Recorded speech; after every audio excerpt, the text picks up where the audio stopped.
But let's move on to Illinois and Nebraska because I know we only got, what do we got, 10, 15 minutes left. So let's move on to Illinois and Nebraska.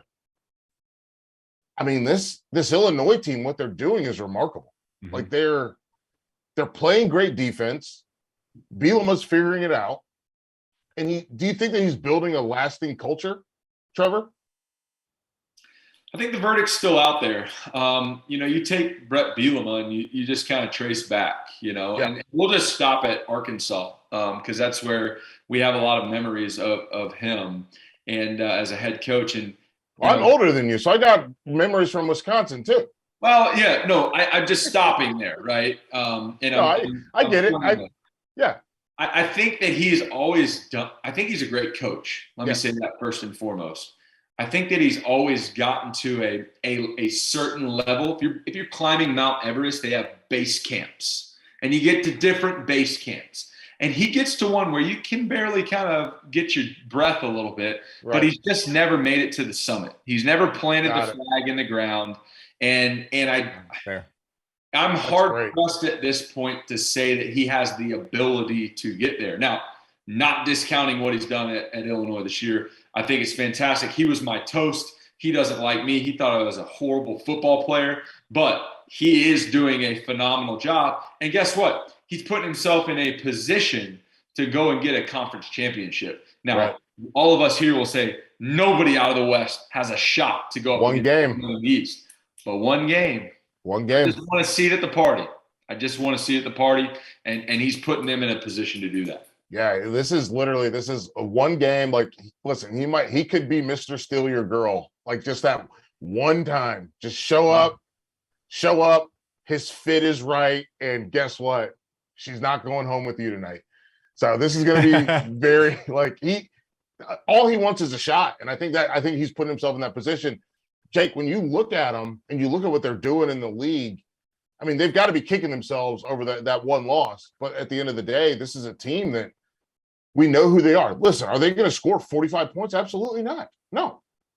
But are you going to score 45 points? Absolutely not. You're lucky if you get 17.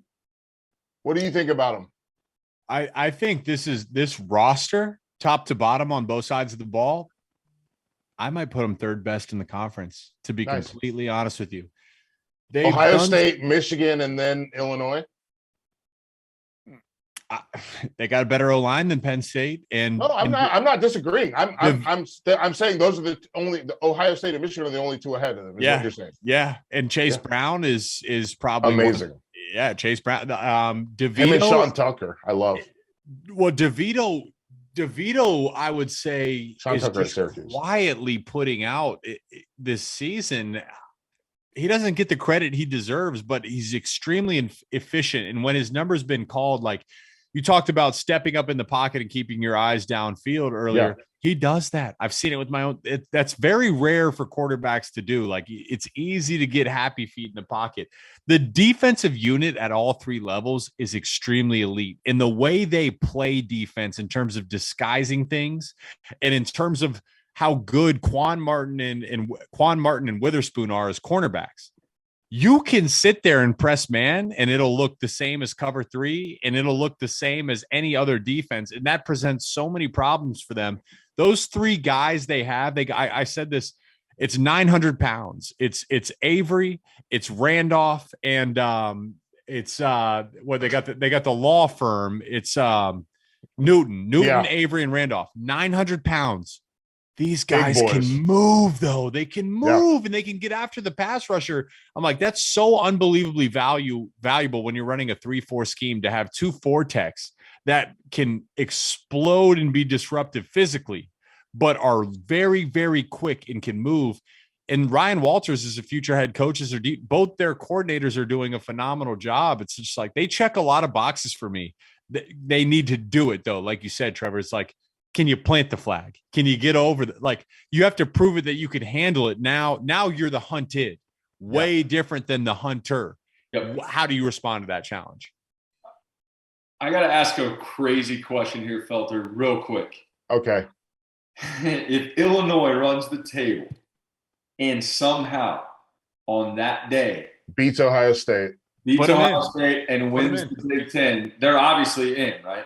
Put him in. Yeah, put him in. Put him in. That's a good roster. That's a good Jake, I wanted to.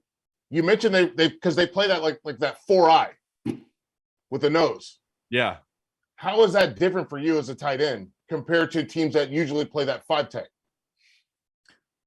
I mean, a 5-tech, when you're double teaming, like you might get into a gap scheme and you'll have like a traditional tray block. And it's a tray block is the same for a 5-tech or a 4-eye. It's like if the tackle's covered, it's a double team between the tackle and the tight end. If it's a 5-tech, he's lining up in the gap between the tackle's outside shoulder and my inside shoulder as a tight end. So the double team happens now. When it's a 4-eye, that guard is leaving. So this gap of the inside tackle, it's open now. And these guys are very quick.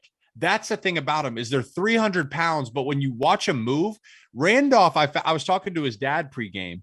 He's a basketball background. And when you watch him move, he's running routes on these tackles. He's crossing them over. He's quick upfield. So the fact he's so fluid as a tight end, I can't get to his hip and disrupt him and double team him as easily because he's so disruptive and quick.